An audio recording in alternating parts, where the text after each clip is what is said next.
Como soy pequeñito no me ven, pero estoy aquí.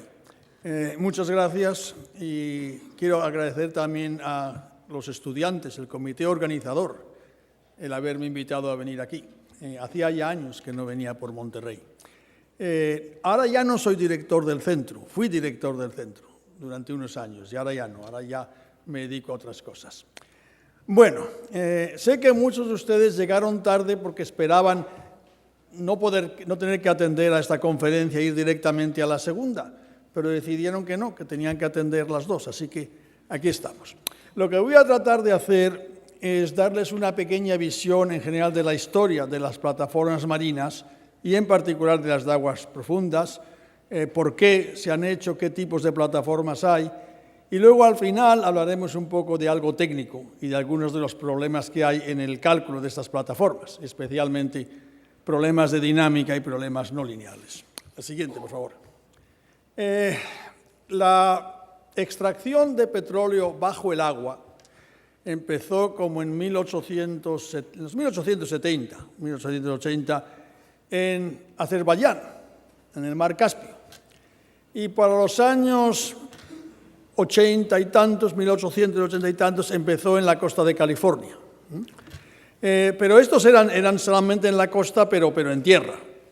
Y en los años 90 ya lo que empezaron a hacer es empezaron a hacer muelles en la costa de California, en Santa Bárbara, y al final del muelle ponían la plataforma de perforación, ponían la torre de perforación. Entonces sacaban el petróleo debajo del agua, pero todavía era en tierra prácticamente.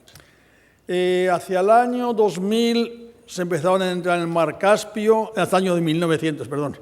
En los 1920 es cuando empezaron en el lago Maracaibo y en el 1930 empezaron la extracción de petróleo de las marismas de Luisiana. Pero no fue hasta 1947 cuando construyeron la primer plataforma totalmente fuera de costa. Sí, que no se podía ver desde la costa. ¿Qué fue esta? Esta es la primera plataforma en 1947. Se construyó en 6 metros de calado de agua, solo, y como pueden ver era fundamentalmente todo un bosque de pilotes de madera arriostrados y luego encima una plataforma. Y durante los primeros años lo que se hizo siempre es hacer el mismo tipo de estructura que se haría en tierra, pero con un gran bosque de pilotes de madera ahí. Pero poco a poco se fue arreglando esto y haciendo más estructura metálica. La siguiente.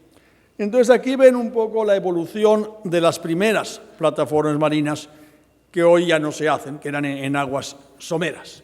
La primera fue la de los 6 metros de profundidad. Para los años 50, para el año 55 ya se había llegado como a 100 pies de profundidad, o sea, 30 y tantos metros. 30 metros. Fueron aumentando.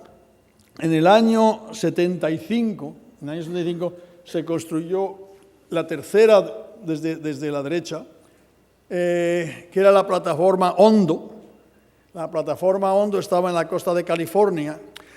Todas estas plataformas marinas lo que tenían como tema típico es que era el único tipo de estructura cuyo diseño estaba controlado totalmente por el proceso constructivo. Lo que controlaba es cómo se iba a construir en el mar esta plataforma. La plataforma Hondo tenía ya como 850 pies de altura, o sea, 270 metros, algo así. En aquella época no había ninguna barcaza que pudiera llevar una cosa de tal tamaño. Entonces tuvieron que construirla en 2 piezas, llevarla hasta el emplazamiento, llevar las 2 piezas flotando, unirlas. Cada una de las patas de esta plataforma tiene como 2 metros de diámetro. Entonces, por dentro de las patas pasaban los soldadores y las soldaban por dentro. Entonces, luego le dieron la vuelta, la invirtieron y la pusieron. Estas plataformas originales se llamaban chaquetas de acero, steel jackets. Se llamaban steel jackets porque las primeras, como se hacían, se colocaba algo... muchas gracias. Yo nunca sé manejar esto, pero... Se colocaba algo en el fondo, una base, luego se colocaba la estructura esta metálica, que es como una armadura en celosía, Se colocaba esto, y a continuación se venía, y por las patas eran tubos huecos, claro, de acero, y por las patas se metían los pilotes. Y entonces los pilotes penetraban como 100 metros dentro del suelo. Los pilotes salían por arriba y luego la plataforma misma se soldaba a los pilotes. Y entonces lo que pasaba es que la celosía, esa estructura de armadura, proporcionaba el arriostramiento y era como una chaqueta encima del otro, puesta encima del otro. A medida que se fue a ir a aguas más profundas ya no se hacía eso, ya los pilotes no iban todo el camino hasta arriba, entonces los pilotes estaban solamente alrededor de las patas en la parte inferior y es lo que se llamaba pilotes de faldón o skirt piles, y se ponían ahí. En el año 78 se construyó esta plataforma se llamaba Cognac, está en el Golfo de México, y esta tenía ya 1000 pies de lámina de agua, o sea, como 300 metros, algo así. Esta de aquí hubo que construirla en 3 piezas. Se construyó esta primera pieza, se puso en el fondo del mar, después se vino y se puso esta otra pieza, y luego un año después se puso la tercera pieza. Hay una película preciosa de cómo se hizo esto. Tienen que ver cómo van en un barco, colocan esto, están mirando por televisión y ¡bum!, encajan justamente encima de la otra, etc. Algo increíble. Y de nuevo, tuvieron que hacerlo en 3 piezas. En el año 88 se construyó esta, que fue Bullwinkle.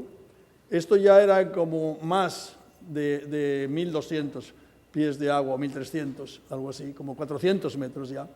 Y esta se construyó en una sola pieza, porque para entonces ya habían construido una barcaza que era suficientemente larga para transportar esto. Claro, no transportaba todo, salía de un lado y de otro en voladizo, pero podía llevarlo. Siguiente. En los años 60 o 50 descubrieron en el Mar del Norte petróleo. No petróleo, en realidad originalmente fue gas lo que encontraron. Y entonces ahí es donde se empezaron a interesar en empezar a crear plataformas marinas para extraer el petróleo de ahí. En el Mar del Norte, inicialmente, lo que hicieron es usar la misma metodología que en el Golfo de México. Y todos los ingenieros venían de Houston y del Golfo de México y hacían el mismo tipo de plataforma. Sin embargo, hay una diferencia fundamental. Como veremos después, una de las características de las plataformas marinas, tenemos que proyectarlas para fuerzas de gravedad, carga muerta, carga viva, todo lo demás. Pero además tenemos que proyectarlas para fuerzas de oleaje, y eso es lo que las hace diferente. ¿De dónde salen las fuerzas de oleaje? Bueno, salen evidentemente del viento. El viento es lo que crea las olas. Y entonces en el Golfo de México lo que controla el proyecto de estas plataformas son los huracanes. Ahí es cuando hay un huracán, es cuando tenemos las grandes olas, las mayores olas. Los huracanes ocurren algunos cada año, pero si vemos cuántos huracanes pasan por un sitio determinado donde está la plataforma, entonces pues será uno cada 20 años o algo así, huracanes fuertes. Entonces una cosa que ocurre, sabemos cuándo van a pasar por la zona, podemos evacuar la plataforma unos días antes, cerrar los pozos, dejar que pase el huracán y luego regresar. En el Mar del Norte no tienen huracanes, en el Mar del Norte tienen tormentas. Y en el Mar del Norte tienen tormentas 250 días al año. Lo que quiere decir que muchas veces puede pasar varias semanas o un mes hasta que pueden ir con un barco a recoger el petróleo y llevárselo. Y entonces necesitan tener almacenamiento de petróleo, almacenamiento temporal mientras puedan llegar los barcos allí. Inicialmente lo que hacían es construir 2 plataformas, una al lado de otra, una para perforación y otra para almacenamiento. Pero entre eso y entre el hecho de que en Europa están mucho más acostumbrados a hacer construcción con concreto en lugar de con acero, desarrollaron un nuevo tipo de plataformas, que es este tipo, que no se ve muy bien.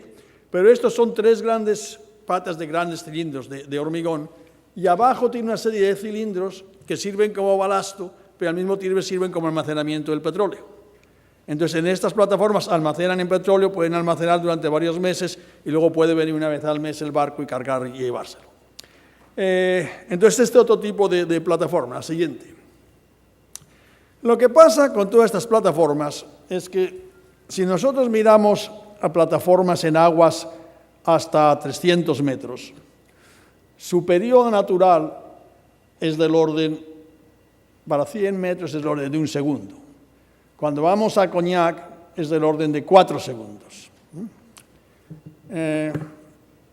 Para aquellos que todavía no hayan tomado un curso de dinámica, Cuando tenemos una carga como las cargas de olas, en que tenemos muchas olas, lo que es importante es que la frecuencia natural de la estructura no esté cerca de la frecuencia de las olas, porque si están cerca, entonces se produce resonancia y entonces hay grandes amplificaciones dinámicas. Como las olas no ocurren solamente una vez, sino que hay miles y miles y miles de olas de la misma durante una tormenta, durante un huracán, ahí lo que tenemos que hacer es estar seguros que no estamos en la zona de grandes amplificaciones dinámicas. Según vamos aumentando la profundidad de agua, si seguimos con el mismo tipo de plataforma, el periodo de la plataforma aumenta, y aumenta rápidamente. El periodo fundamental de las olas máximas varía entre 8 y 14 segundos, dependiendo de la parte del mundo donde estemos. Dependiendo de que estemos en el Golfo de México es del orden de 14 segundos, en la costa de Brasil es del orden de 8 segundos, en el Mar del Norte, en África, es distinto, pero varía entre 8 y 14 segundos. Lo que quiere decir que con la mayor parte de las plataformas hasta 300 metros de profundidad de agua teníamos periodos de menos de 4 segundos, entonces la amplificación dinámica era muy pequeña, era quizá como un 20% y se podía vivir con eso. Si vamos a agua más profunda, lo que empieza a pasar es que el periodo aumenta y se nos acerca la resonancia. Y entonces ahí ya no hay manera de proyectar estas para que resistan muchos ciclos de carga. La idea entonces es irse a plataformas que fueran mucho más flexibles que las olas, periodos mucho más largos. Y entonces fundamentalmente lo que tenemos son cuerpos flotantes ahora. Las plataformas de aguas profundas son todos cuerpos flotantes. Aquí tenemos Cognac y Bullwinkle, que eran las dos últimas de tipo, y ahora todas estas son los nuevos tipos de plataformas que se hacen ahora. Dentro de estos voy a explicar, hay varios tipos de plataformas. Lo que quiero indicar solamente es que ahora ya tenemos, ya en el año 87 se había perforado a 8.000 pies de profundidad. Hace una semana o 2 semanas anunciaron como gran esto que Chevron en el Golfo de México había perforado y encontrado un yacimiento a 7.000 pies de profundidad. Y no sé por qué hicieron tanto la prensa, porque eso ya se había hecho antes.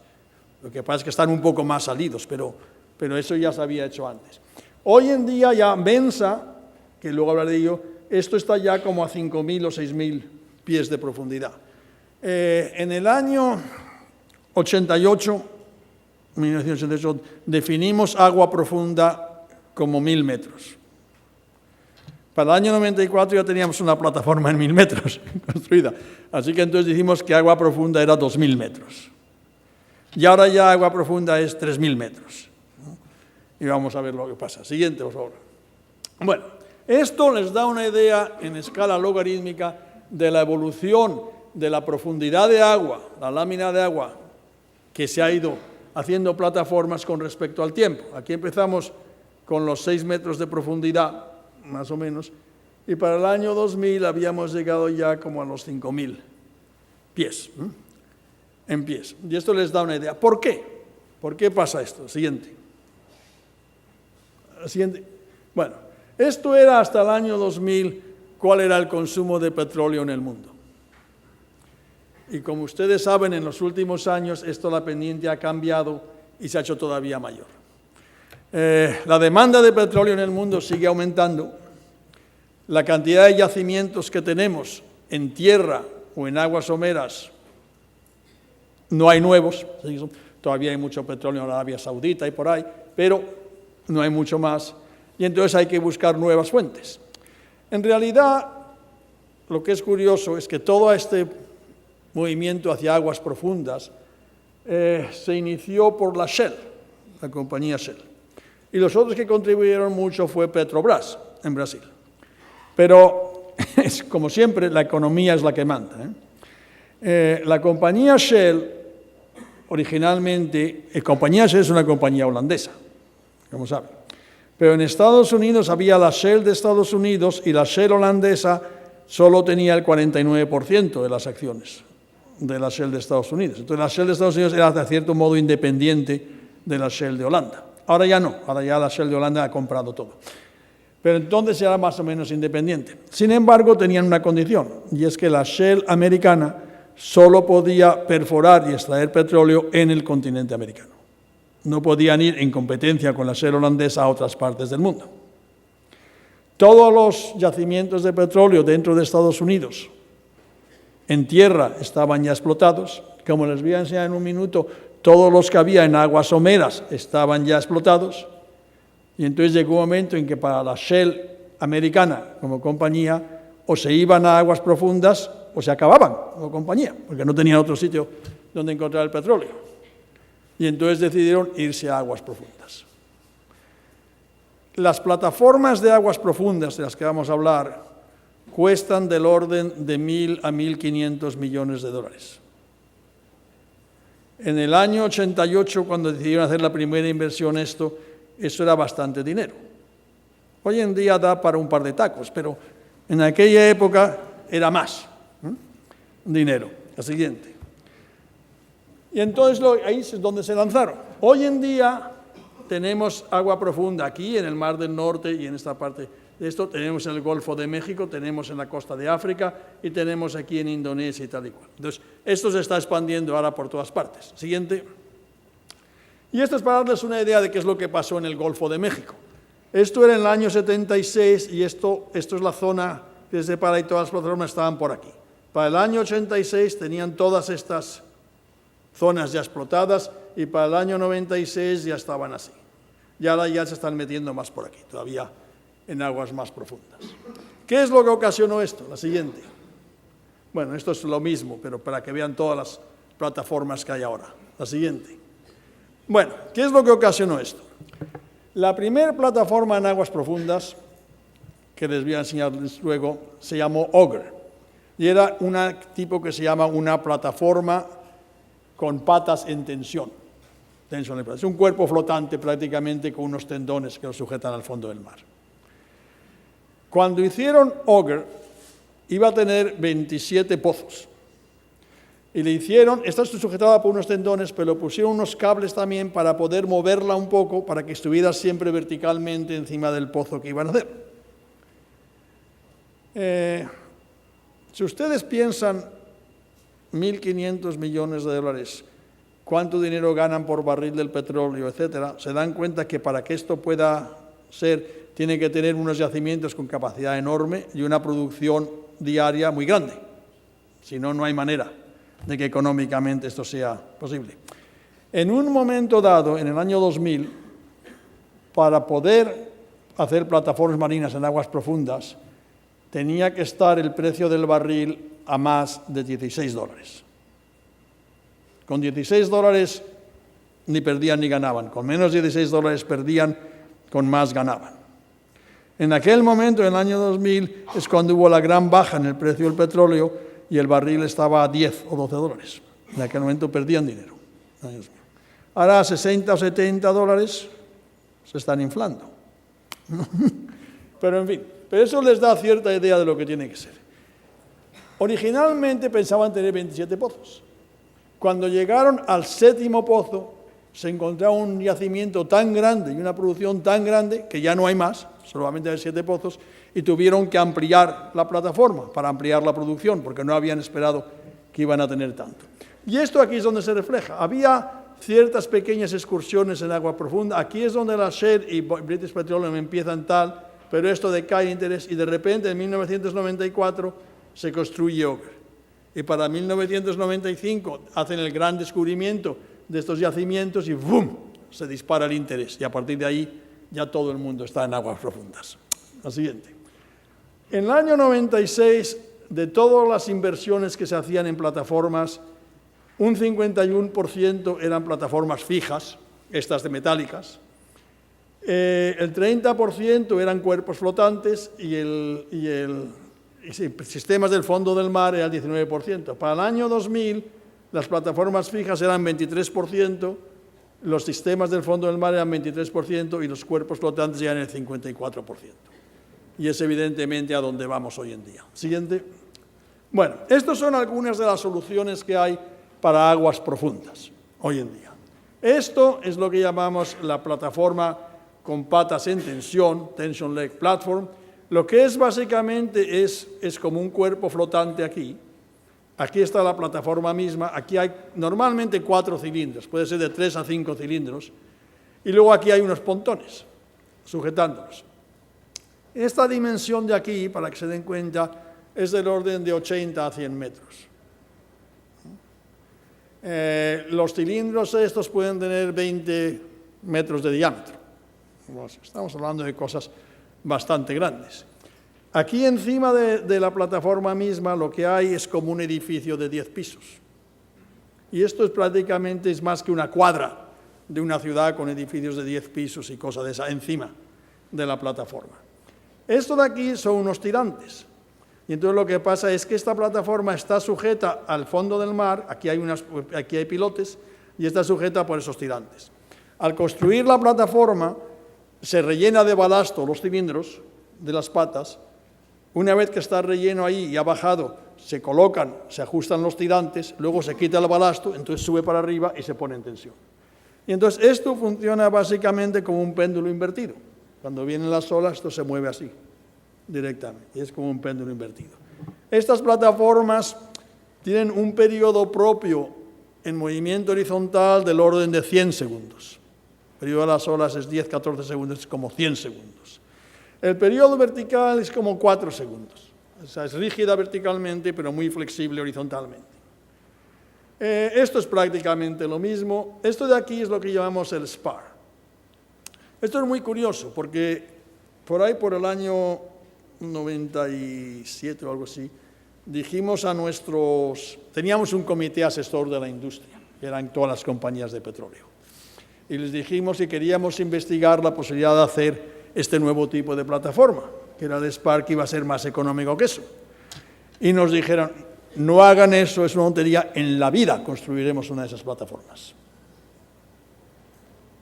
A pesar de eso lo hicimos, la investigación. Y 3 años después ya había 2 plataformas de ese tipo y ahora hay muchas más. Esto es solamente un cilindro, es un cilindro de un calado muy grande. Esto puede tener 200 metros de longitud, 200 metros de calado de agua. El diámetro de esto puede ser también del orden de 25 o 30 metros. Y esto lo que pasa es que está sujeto ahora con unos cables en esto al fondo del mar. Entonces, eso es todavía más flexible que el otro. Esto tiene un periodo natural en esta dirección del orden de 300 segundos. En rotación tiene un periodo del orden de 100 segundos o algo así. Y verticalmente tiene 70 segundos o algo así. O sea, es muy flexible en todas direcciones, esta plataforma. Y la otra solución que mucha gente prefiere todavía es lo que es prácticamente un barco. Es un barco petrolero, pero lo que pasa es que se desguaza por dentro y en lugar de tener almacenamiento de petróleo solo, se le pone todo como una planta química dentro para hacer todo el procesamiento. Entonces este barco está anclado en la posición que queramos. La siguiente. Fíjate esto. Y finalmente la otra solución es lo que se llama un subsea, o sea, en el fondo del mar. Esto lo que se hace es se coloca todo el equipo de control de los pozos en el fondo del mar y se hace por control remoto, se hace la operación. El único problema con esto es que entonces necesitan tuberías que a partir de aquí transporten esto hasta aguas más someras. Eso crea problemas, porque cuando sale el petróleo del fondo del mar, cuando sale el petróleo de los pozos, no es líquido. Es una mezcla de petróleo, de agua, de gases, de arena, de un montón de cosas. Si se quiere transportar eso, hay que bombearlo y se empiezan a estropear las tuberías y rellenar las tuberías, etc. Hay que andarlas limpiando constantemente. Entonces lo que hay que hacer es hacer un poco de procesamiento en algún sitio aquí de eso, separación de sólidos y líquidos y gases antes de poder bombearlo, lo cual es complicado. La siguiente. Bueno, aquí les dan una idea de, esto es más o menos, es indicativo. Los distintos tipos de plataformas convencionales, estas de acero, o incluso de concreto, pueden valer como hasta 1.500 pies de profundidad. Queda un poquitín más, hasta ahí. Estos son torres, pero más flexibles. Luego tenemos estas plataformas flotantes que se piensa que se puede llegar como hasta 4.000 pies de profundidad de agua. El spar se piensa que puede llegar como hasta 5.000. Estos son otros cuerpos flotantes. Estos son sencillamente los barcos. Se piensa que también puede llegar hasta 5.000. Y luego con el fondo del mar se pensaba que podían llegar hasta 6.000 profundidad. Evidentemente, en cuanto empecemos a ir a mayores profundidades, que ya estamos yendo para producción, pues saldrán nuevos métodos. Ok, les voy a enseñar un poco de cada una. Esto es el TLP en general. Y como digo, tiene estos 4 cilindros, como de 20, 25 metros de diámetro. Tiene todo esto, y aquí pueden ver que esto es como un edificio de 7, 10 pisos. Y luego todo esto, ahí tienen los dormitorios para todos los que trabajan en la plataforma, que pasan ahí meses, cines, un McDonald's seguramente, un Vips, y luego tienen toda una planta química del proceso del petróleo, separación, etcétera, etcétera, etcétera. En cuanto al proyecto de estos son unos cilindros enormes de pared delgada, o sea, esos se proyectan normalmente como una cáscara, y se proyectan con programas de elementos finitos, etcétera, pero no es nada especial. Y luego aquí tenemos los tirantes. Estos tirantes o tendones parece que son como si fueran cables, en realidad son unos cilindros de un diámetro enorme. Bueno, la siguiente. Y esto es a mis conciudadanos norteamericanos les gusta mucho siempre enseñar sus obras frente a otras obras. Entonces es la primera plataforma que se construyó esta Auger, que como decía tenía estos cables para poder moverla, con respecto a la ciudad de Houston, para que se vea lo que era el calado de agua y la dimensión que este ocupa. Y esto crea grandes problemas si se colocan estos cables, y eso es un problema de los SPARs, porque si nos vamos al fondo del mar, en, digamos, 2 kilómetros de agua, y ahora colocamos estos cables, esos cables se extienden hasta 6 kilómetros en cada dirección. Entonces tengo una zona de 12 kilómetros que está cubierta por todos estos cables, lo cual para la navegación puede crear algunos problemas. Y luego unos se empiezan a meter en el territorio de otros, ¿no? Y cosas de esas. Siguiente. Esto es la misma, ya terminada y remolcada, ahora con un barco para ir a su emplazamiento final. La siguiente. Esto es otro tipo de plataformas de estas que ya existían antes, que son las que se usaban en el Mar del Norte. Siguiente. Y esto es lo que decía del SPAR, la otra que es un solo cilindro con luego los cables. La siguiente. De nuevo el SPAR, la siguiente. Y aquí esto es el tanquero normal de esto, en producción, la siguiente. Y esto es como opera, el tanquero tiene la producción tal y cual, y luego viene otro tanquero y de ahí descarga el petróleo al otro que se lo lleva. Siguiente. Y esto es la típica producción debajo del fondo del mar. El fondo del mar. Abajo, siguiente, rápidamente. Es solamente para que se den cuenta un poco del tamaño de estas cosas. Cuando se hace un dibujo, estas cosas parecen pequeñas. Pero, vamos a ver, ¿tenemos algún hombrecito por aquí? Ahí hay un hombrecito, ¿eh? Bueno, ese hombrecito no es chaparrito como yo, es un tejano. Es un tío grande. Se dan cuenta el tamaño con respecto a todas estas cosas. La siguiente.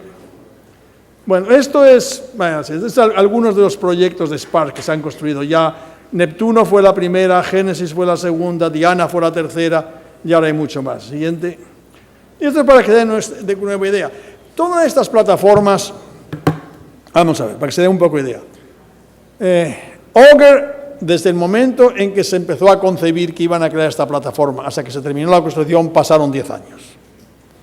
Pasaron 10 años porque nunca se había construido una plataforma de ese tipo, entonces hubo que hacer mucha investigación. Y nosotros participamos en la investigación de cómo se iba a comportar, etcétera, etcétera. Pues hicieron 10 años. Por cada día que se puede acortar ese periodo de proyecto o construcción, eso representaba entonces $200.000.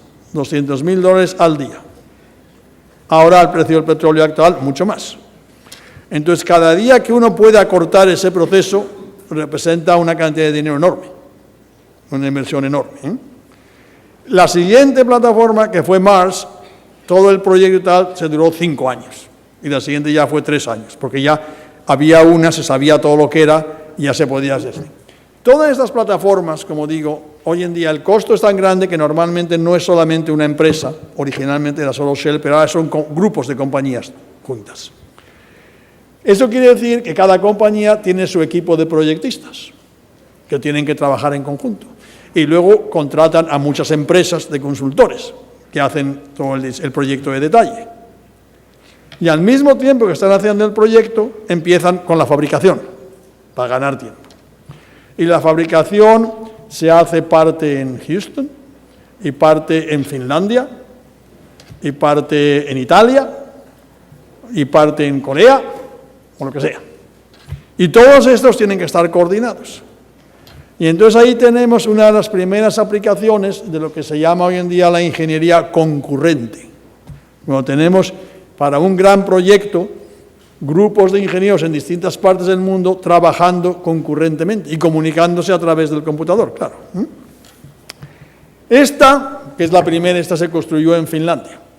Y esto también, para que se den un poco idea, como digo, esto es como 20 o 25 metros de diámetro, este tubo, ¿eh? Y entonces aquí de nuevo ven a estos señores que también son finlandeses y por lo tanto son gente alta. Eso. La siguiente. Esto es lo mismo siendo remolcada, y la tuvieron que remolcar desde Finlandia hasta el Golfo de México. La siguiente. Y esto es todo el proceso de instalación, que llega ahí, viene horizontal, entonces se rellena parte de ello con balasto, se rellena parcialmente y entonces se empieza a darse la vuelta así, se sujeta con cables y se pone vertical. La siguiente, y aquí la tenemos terminada ya, esa plataforma. La siguiente, aquí tenemos la otra plataforma de este tipo que hay, la siguiente, y esto es Diana, y de nuevo, Diana era de Exxon, entonces Exxon tenía que hacer lo mismo que la Shell, y en lugar de enseñarlo con respecto a la ciudad de Houston, lo enseñaron con respecto a su edificio en Houston. Entonces, este es el edificio de la Exxon, y esto es el cilindro este. Y como digo, viene a tener como 200 metros, perdón, de altura. La siguiente.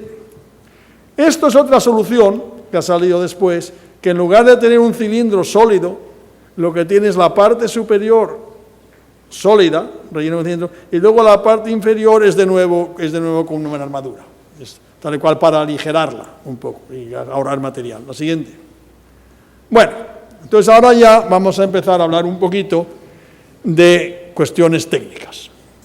Como dije, la cuestión fundamental que tenemos en una plataforma marina, distinto que en otras estructuras, son las fuerzas de oleaje. Estas son fuerzas hidrodinámicas. Para tomar en cuenta las fuerzas hidrodinámicas se pueden hacer dos cosas. Hay dos metodologías disponibles.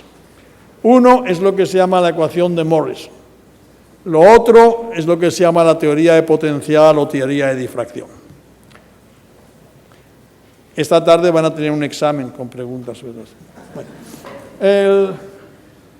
lo importante aquí es que la ecuación de Morrison es una ecuación empírica. Es una ecuación que salió en los años 50 y es una ecuación puramente empírica. Y lo que dice solamente es que las fuerzas causadas por el oleaje tienen una componente que es proporcional a la aceleración. Eso es la aceleración de la partícula, eso es la partícula de agua, eso es la aceleración de la estructura.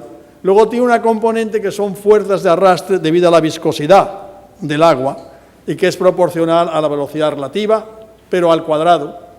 Y luego tenemos un término, que es un término más moderno, que añadió Rainey en Inglaterra, y que para el tipo de plataformas de que hablamos no es importante. Estos coeficientes son coeficientes empíricos, totalmente empíricos. La siguiente. La teoría de potencial, en cambio, es una solución exacta, matemáticamente exacta, para un fluido perfecto. Entonces, en principio es lineal, el fluido es invístido, no tiene viscosidad, el régimen es irrotacional y el fluido es incompresible. Lo de incompresible no importa, hacer la solución para el fluido compresible es muy fácil, o sea que eso es lo de menos, pero tiene las otras limitaciones. El potencial se compone de tres partes, una que es el potencial debido a la ola que viene, incidente, otro que es el potencial de difracción, si tengo un objeto aquí y viene una ola, la ola misma queda modificada por la presencia del objeto. Y el tercero es uno de refracción. Bueno, eso es debido a que se mueve esto. Normalmente, la suposición normal, y esto lo van a entender fácilmente, es que si yo tengo un objeto que tiene un gran diámetro y ahora viene una ola y el diámetro de esto es comparable a la longitud de la onda, entonces evidentemente la onda queda distorsionada totalmente por el objeto. En cambio, si el objeto que tengo es muy delgadito, de poco diámetro en comparación con la onda, pues no me afecta nada. Entonces la idea normal es que mientras el diámetro del objeto sea menor que 1/10 de la longitud de onda de la ola, puedo usar ecuación de Morrison, que desprecia el efecto de distorsión. Para diámetros más grandes tengo que usar teoría de potencial. Las plataformas del Mar del Norte, esas de concreto, con cilindros enormes, todas se proyectaron con teoría de difracción, teoría de potencial. Las plataformas metálicas, todas se proyectaron con ecuación de Morrison. Cuando llegamos a estas nuevas plataformas de cuerpos flotantes, no es ni lo uno ni lo otro. La teoría de potencial reproduce muy bien el efecto del objeto mismo distorsionando la ola, pero no reproduce la viscosidad del fluido, que es importante porque de ahí viene el amortiguamiento, y no reproduce muy bien efectos no lineales como el calcular. Si la plataforma se mueve mucho, en cada instante de tiempo yo no tengo que calcular las fuerzas en la posición original, tengo que calcular las fuerzas en la posición desplazada de la plataforma. Eso se hace muy fácil con la ecuación de Morrison, pero es mucho más difícil con la teoría de potencial y hay que hacerlo por perturbación, etc. Entonces, lo que esto quiere decir es que ninguna de las dos formulaciones es exacta y ninguna de las dos cubre todo lo que tenemos que cubrir. Lo que voy a querer hacer ahora es indicarles un poco qué es lo que ocurre en el cálculo de estas plataformas. Cómo compara una solución con la otra. Vamos a ver un poco cómo se interpretan los resultados, en particularmente efectos no lineales. Y finalmente vamos a ver un poco cómo compara esto con la realidad. Siguiente. Bueno, estos son efectos no lineales. Teoría de olas es no lineal. Hay que tomar en cuenta la superficie libre, la aceleración convectiva, posición desplazada y la divergencia. Así, la siguiente. Eso es lo que es importante. Y esto es general. Esto es muy importante para la plataforma, pero es algo general. Y desgraciadamente hay mucha gente por el mundo que no comprende esto. Si yo tengo una excitación lineal, que es de una forma armónica, seno de omega t o coseno de omega t, la respuesta a esta carga dinámica de una estructura tiene primero unos términos de vibración libre en la frecuencia natural de la estructura y luego en régimen permanente está en la misma frecuencia de la excitación. Entonces, por eso no quiero estar en resonancia. Pero ahora consideremos que la cosa no es lineal. Consideremos que tengo al cuadrado. Si yo tengo un término seno cuadrado de omega t, seno cuadrado de omega t es 1/2 menos 1/2 del coseno de 2 omega t. Coseno cuadrado es 1/2 más 1/2 del coseno de 2 omega t. ¿Qué quiere decir esto? Que si yo tengo un término seno cuadrado de omega t, la respuesta no es a la frecuencia omega. Tengo un término constante. ¿Qué quiere decir ese término constante? Es como una fuerza estática. Es un desplazamiento medio que se produce. Y luego tengo un término con frecuencia 2 omega. No omega, sino 2 omega. Hace un par de años asistí a una conferencia. Estaban haciendo unos ensayos en probetas de suelo, sometiéndolo a esfuerzo dinámico, con grandes deformaciones, no lineal. Y estaban contando que no sabían lo que ocurría, porque resulta que cuando aumentaban la deformación, de repente la columna de suelo vibraba a la frecuencia 2 omega en lugar de la frecuencia omega. Y no comprendían por qué. Bueno, pues es bien fácil. Una vez que uno va a algo no lineal, aparecen esos términos. Si tomamos ahora un término de esta forma, con dos frecuencias, olas con dos frecuencias, uno omega 1 y otro omega 2, tengo de nuevo un término constante, un término con 2 omega 1, un término con 2 omega 2, y ahora tengo un término con omega 1 menos omega 2 y otro término con omega 1 más omega 2. Para estas plataformas de aguas profundas, lo que se hace muy importante es este término. Porque yo puedo tener una frecuencia omega 1 que es mucho mayor que la frecuencia de la estructura, no hay problema de resonancia. Tengo otra ola con una frecuencia omega 2 también mucho mayor que la frecuencia de la estructura, no hay resonancia. Pero si omega 1 menos omega 2 es parecido a la frecuencia natural de la estructura, entonces esa componente se va a amplificar grandemente. Esa componente no es grande, o sea, no es, pero se amplifica grandemente y por lo tanto hay que considerarla. Eso es lo que va a pasar. ¿Entienden eso? Eso es el concepto básico que quiero que entiendan. Siguiente.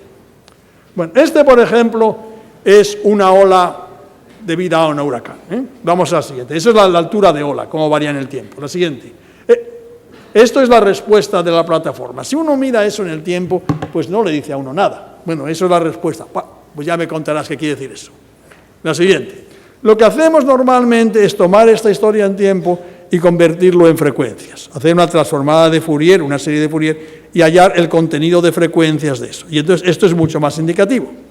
Este campo de aquí, este rango, son las frecuencias de la ola. Si les enseñara esto para la ola misma original, verían que tengo algo de energía aquí y luego nada más. Aquí no hay nada. Y entonces este es el rango de frecuencias donde está la ola. Y esto sería como 14 segundos, ¿no? Para eso, que es el periodo predominante. Pero este es donde está la energía de la ola. Cuando miro la respuesta, tengo esto, que es muy pequeño, pero luego tengo un pic aquí. Esto es la frecuencia natural de la estructura en rotación. Esto, pic, es la frecuencia natural de la estructura horizontalmente, y a cero tengo también una componente que es ese término constante que aparecía. Entonces aquí veo que la respuesta tiene las frecuencias de la ola, pero luego también tiene ciertos efectos a las frecuencias naturales de la estructura. Y estos efectos son efectos no lineales, que tengo que tomar en cuenta. La siguiente. Bueno, esto es para enseñarles ahora lo que pasa si uso las dos metodologías y te mando por separado cada una de las componentes no lineales cuando tengo dos olas solo. En lugar de muchas olas, tengo dos olas, con dos frecuencias determinadas. Y eso es para ilustrar lo que les decía antes. Estas son las dos frecuencias de las olas, ola 1, ola 2, ola 1 y ola 2.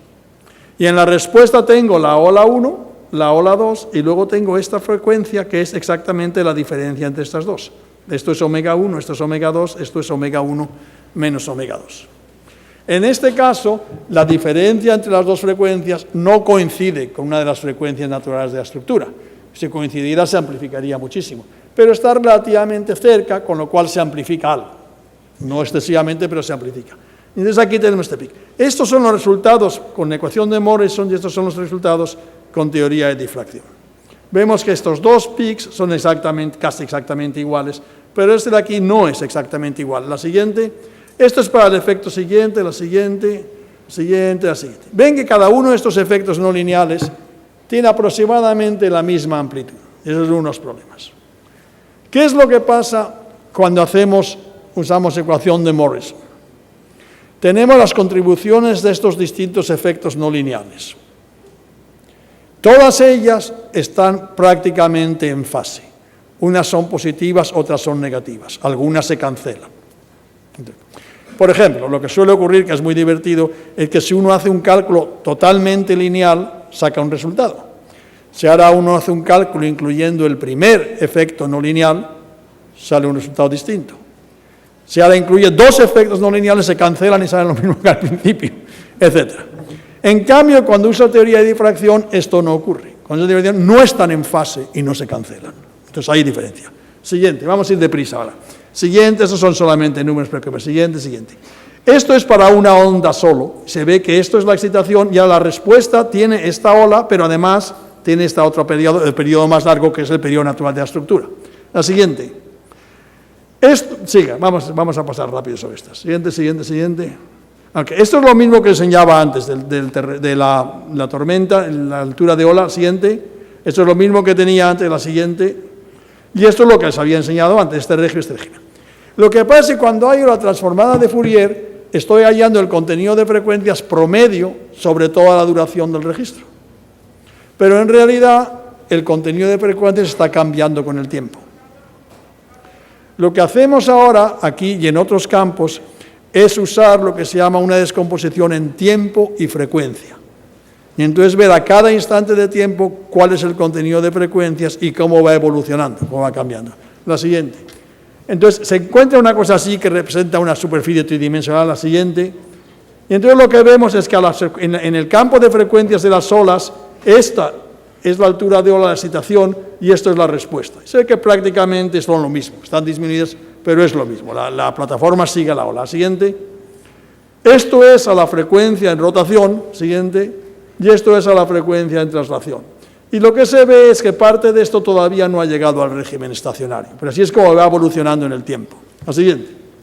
Bueno, lo que quería enseñarles finalmente es cómo compara esto con la realidad. Como ingenieros nos gusta presumir que sabemos lo que hacemos, sobre todo cuando hablamos con otra gente.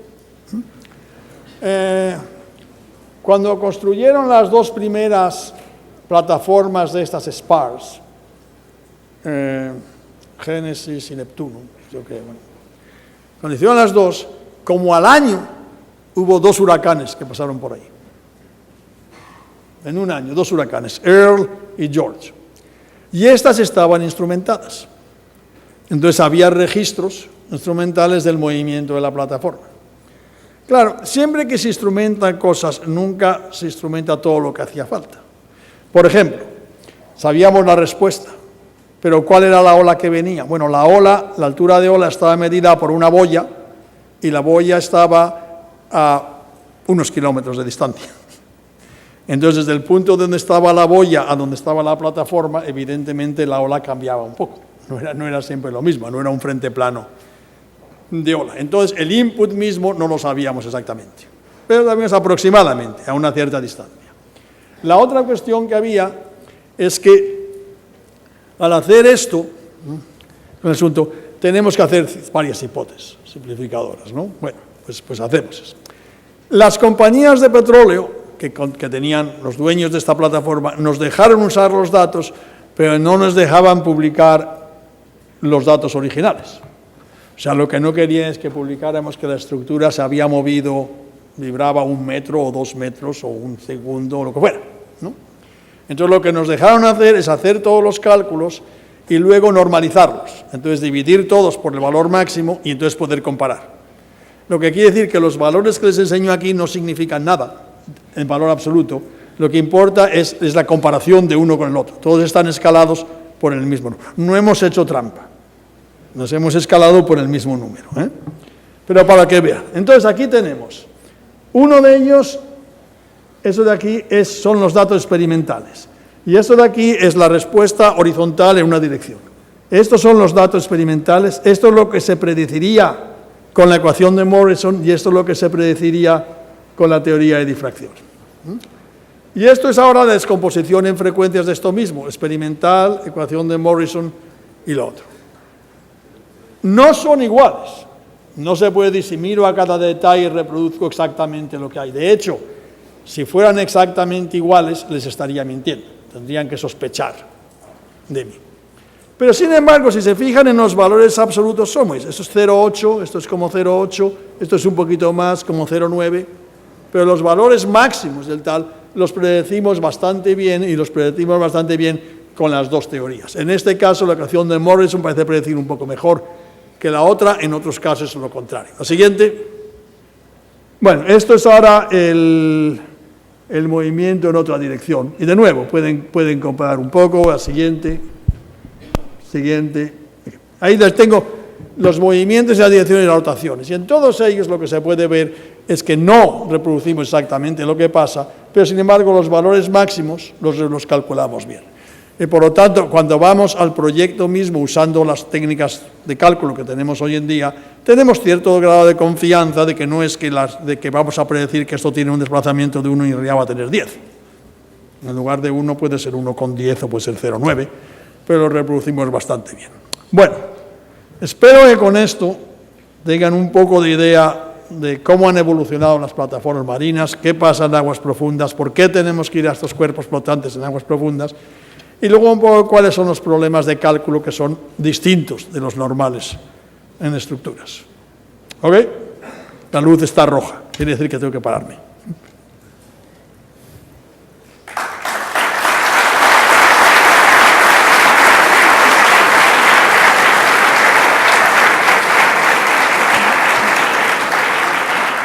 Ahora se abre espacio para la sesión de preguntas. Les agradecemos esperar a que el micrófono llegue a sus manos antes de preguntar.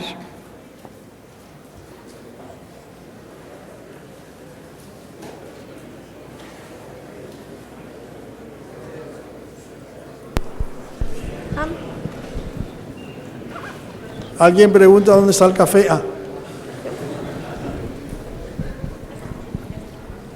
Buenos días. Buenos días. Mire, tengo una pregunta. Me gustaría saber qué tanto afecta las vibraciones sísmicas en una plataforma marina y en base a eso, por ejemplo, hasta qué grado de sismicidad en la escala de Richter o no. podrían soportar una magnitud de esta... Bueno. Sí, de este... Ya. Bueno, es que estoy nerviosa. Gracias. Si hablamos de las plataformas normales, de las plataformas de aguas someras, de las plataformas de acero, esas evidentemente se pueden calcular fácilmente bajo acción del sismo.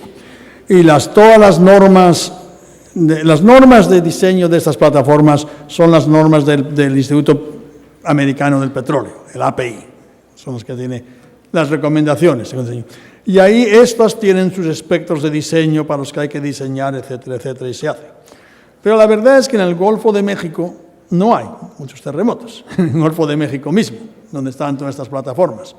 Y por lo tanto, aunque se han hecho, y en el Mar del Norte tampoco, aunque se han hecho, y los cálculos se hacen de estas plataformas para el caso sísmico, la aceleración que se pone es muy pequeña y nadie espera de que lo vayan a sufrir. Con las otras plataformas, con las plataformas estas flotantes, el efecto sería mucho menor, el efecto sería muy pequeño, porque la plataforma flota y no está afectada. Las frecuencias del terremoto van a ser todavía mucho más altas que las frecuencias de las olas.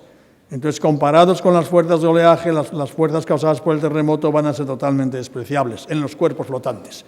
En las otras no, en las plataformas de acero, ahí son más importantes y se toman en cuenta. Ahora, como digo, en todo el diseño estatal, pero nadie ha hecho grandes estudios de qué es lo que puede pasar porque nadie está muy preocupado por la sismicidad del Golfo de México.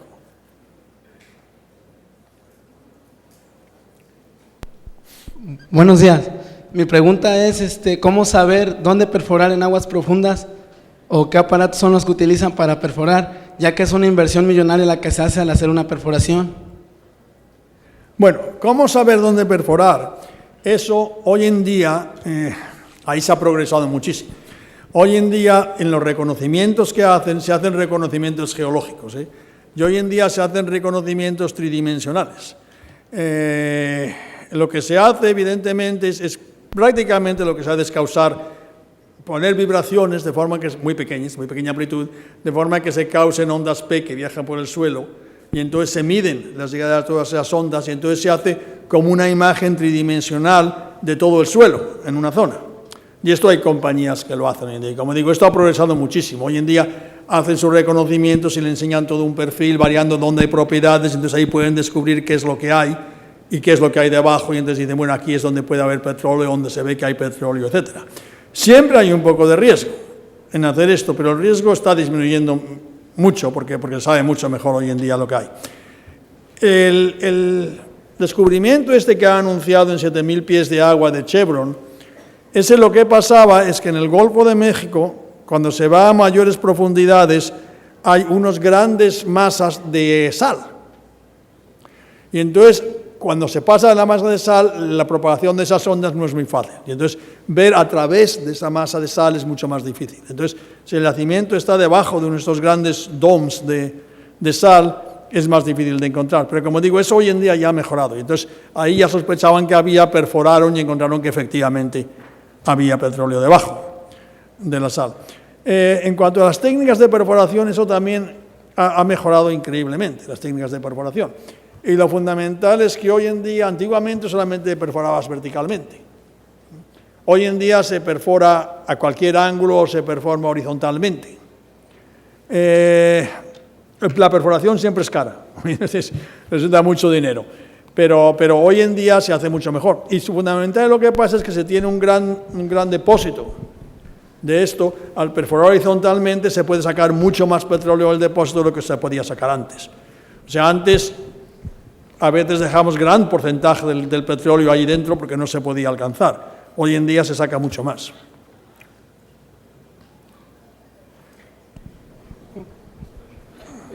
Me gustaría saber si, por ejemplo, para las plataformas submarinas, los extractores submarinos, ¿se utiliza mano de obra humana o cómo se hace? ¿Mano de obra qué?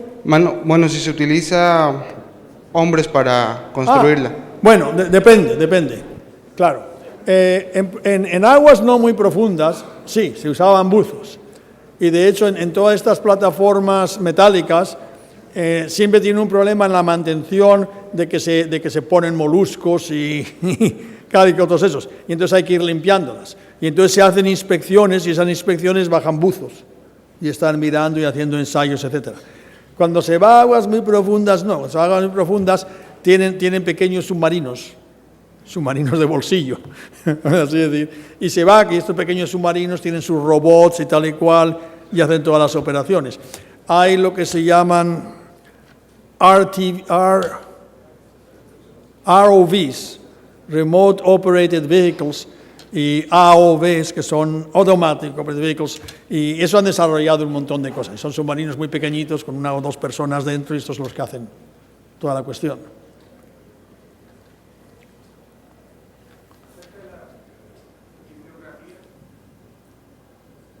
¿Bibliografía? ¿Sobre qué en particular? Estas ecuaciones. Ah, bueno, eso hay montones. En general, durante muchos años, todas las buenas publicaciones sobre cuestiones de plataformas marinas era en la conferencia del OTC. Todos los años, la primera semana de mayo, me parece que es el primer lunes de mayo, caiga lo que caiga, hay en Houston una conferencia que es el Offshore Technology Conference, el OTC. Durante muchos años, esta es la única conferencia que había sobre cuestiones de offshore, de esto. Y entonces en los proceedings de estas conferencias estaban todos los artículos mejores que había sobre esto. Últimamente esto ha cambiado mucho, porque esto tiene conferencia y luego tiene también como exposición, feria de muestras, que es muy interesante verla una vez, porque tienen todo el equipo que se usa para trabajo bajo el mar, que es increíble. El equipo que se usa es increíble. Pero con ese motivo la calidad técnica ha bajado. Entonces hoy en día casi todos los artículos que se presentan ahí son artículos más de cuestiones económicas, de la política de las empresas, de qué es lo que pasa, de legislación, etc. Y la parte técnica se ha dejado a otras conferencias. Ahora hay todos los años dos conferencias sobre cuestiones de estas de offshore. Una que está organizada por el OMAE, que es el Offshore Mechanics and Arctic Engineering, que es parte de la ASME, Estados Unidos. Y otra que se llama el ISOPE, que es el International Society of Polar and Offshore Engineers. Uno es polar y el otro es ártico. Bueno, originalmente era una, pero se pelearon y se dividieron en dos. Entonces ahora hay dos conferencias. Entonces, los proceedings de las conferencias son en realidad lo mejor, porque no hay muchos otros sitios donde se publiquen cosas sobre esto. Ahora, la ecuación de Morrison está en montones de libros. Hay un libro en particular de Isaacson,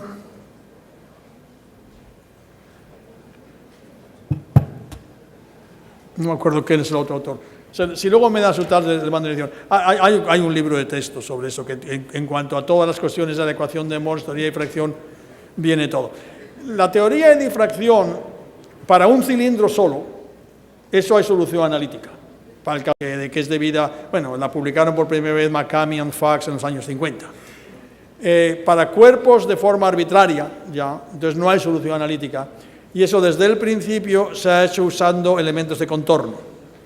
Lo curioso es que los elementos de contorno, los boundary elements, se usaron en hidrodinámica mucho antes que en estructuras. Se empezaron a usar ya en los años 50. En estructuras hacíamos mucho más con elementos finitos y en hidrodinámica hacían mucho más con elementos de contorno. Y eso lo llamaban método de los paneles, porque la superficie la dividían en paneles, que eran los elementos de contorno. Y como digo, eso está muy explotado y hay muchos papers. Sobre eso están casi todos en las del OTC. Está en la formulación. Pero luego, si quiere, le doy a conferencia. El Isaacson, yo no sé si es Arcaya, el segundo autor, Isaacson y Sarkaya, tiene un libro así de gordo, que tiene todo. Importante. No tiene mucho de esto nuevo, de cosas no lineales, porque eso es más novedoso. Disculpe, lo que quiero saber es, ¿desde la plataforma se hace la perforación o se hace la perforación a nivel del suelo marino y ya nada más conectan las bombas del suelo marino a la plataforma? No, bueno, las plataformas tienen toda una serie de tubos, salen de eso, grande, que son lo que se llaman los risers. Entonces hay raíces de perforación y raíces de producción. Los raíces van hasta arriba de la plataforma, que es donde a menos que tengas la cuestión esta del explote en la base del suelo. Pero en el caso normal, los raíces están arriba, entonces la perforación se hace desde arriba, la unidad de perforación va dentro de estos raíces, llega al fondo del mar y sigue hacia abajo. Una vez que se ha terminado la perforación, entonces el petróleo sube por los raíces de producción. Entonces hay raíces de perforación y raíces de producción. Pero normalmente se hace desde arriba y se controla desde arriba todo. Luego, si se va a desconectar porque hay un huracán, el control de las válvulas están abajo, claro, pero el control de las válvulas se hace desde arriba, todo se hace de arriba. A menos que tengamos esta producción del fondo del mar, entonces ya se hace desde ahí. Doctor, felicidades por su clara presentación. Mire, ¿hay evidencias o datos históricos de plataformas expuestas a tsunami? A tsunami, yo creo que no. Para el que había hablado de la cosa sísmica, había una plataforma de la Exxon en Japón y esta sufrió un terremoto y esa tenían registros del terremoto en la barcaza al lado de la plataforma y en la plataforma misma, la respuesta de la plataforma. Pero tsunamis no creo que tengamos ningunos datos.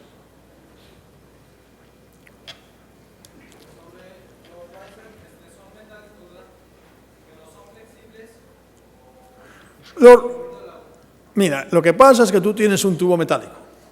Si el tubo metálico es de ese tamaño, es rígido. Si el tubo metálico tiene 1 kilómetro de longitud, entonces es un espagueti. O sea que evidentemente es muy flexible. Uno de los temas más importantes es tratar de usar materiales compuestos para estos tubos. En algunas plataformas, como en las plataformas, en los TLPs, por cada kilo de peso que te ahorras en el peso de la plataforma, te estás ahorrando como $10. En la plataforma Mars, que fue la segunda que dieron, usaron todos los suelos y los enrejados y todo esto, eran de material compuesto en lugar de ser metálicos. Y con eso, y las escaleras y algunos tubos, y se ahorraron como $25 millones. Y de nuevo, 25 millones comparado con 1.500 no es mucho. Pero no se puede comprar un buen par de botellas de tequila con eso, ¿eh? Bueno, una de las cuestiones es usar más materiales compuestos para esto. El problema que hay, se han hecho muchos estudios, de hecho se han hecho experimentos con los raíces de material compuesto. Y eso es muy importante porque cuando empiezas a pensar en mayores profundidades, si empiezas a pensar en 2 kilómetros, 3 kilómetros de profundidad, ahí lo que pasa es que el peso mismo del riser te lo aplasta. Entonces, si lo haces de acero, no puedes, porque su peso propio se lleva toda la resistencia. Entonces, ahí es donde se querían usar de materiales compuestos. En Estados Unidos, en el Golfo de México, el permiso de las plataformas y su diseño tiene que estar controlado por el Minerals Management Service. En la última plataforma que se ha proyectado, pidieron permiso para que los tendones de la plataforma fueran y no se lo dieron. Y la razón por la que no se lo dan es porque no se sabe bien qué es lo que va a pasar con estos materiales en 30 años. Todos estos materiales compuestos tienden a tener fluencia y a degenerarse un poco con la edad. Entonces no hay suficiente experiencia para decir van a resistir 30 años. Entonces lo que no se quieren exponer es que pase algo. El riser de producción es más fácil. No, el riser de perforación es más fácil. Claro, porque el riser de perforación, si algo le pasa, pues paras la producción y piensas. El riser de producción es más difícil, pues si tienes que parar toda la producción, tienes que cerrar los pods, tienes que hacer un montón de cosas. Entonces, estás mucho más seguro de que va a poder aguantar los 30 años. Pero hay intentos de hacerlo a otros materiales, pero hasta ahora los risers son de acero. Perdón, es la última pregunta. Vamos a continuar. Parece por una favor. canción, es una ranchera. Es la última pregunta. Ok, vamos.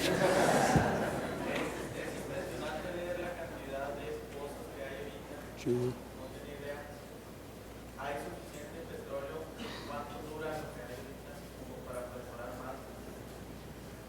Según pensamos que hay tanto y que va a dar tantos años. Y luego se adentran en aguas más profundas y de repente encuentran yacimientos mayores todavía. Lo que pasa, y esto fue una sorpresa, en los yacimientos de aguas muy profundas, hay no solo mucha más gran cantidad, sino que además el petróleo sale mucho más fácilmente, está a mayor presión, etc. Y el proceso de petróleo es mucho más barato que cuando se saca de tierra. Entonces al final resulta que es esto y es muy conveniente, etcétera, etcétera. Y es muy difícil decir. Si se acuerda usted, en los años 70 por ahí salió un libro que se llamaba Los límites al crecimiento o algo así, que decía que para el año 2000 se había acabado el petróleo en el mundo. Y ahora hay más reservas de petróleo que las que había en el año 70, después de todo lo que consumimos. Lo que no cabe duda es que tal como va el consumo de petróleo, un día se va a acabar. Pero si va a durar 30 años, 50 años, eso es difícil de predecir, porque siempre encuentran nuevos. Y según aumenta más el precio, pues más encuentran, claro.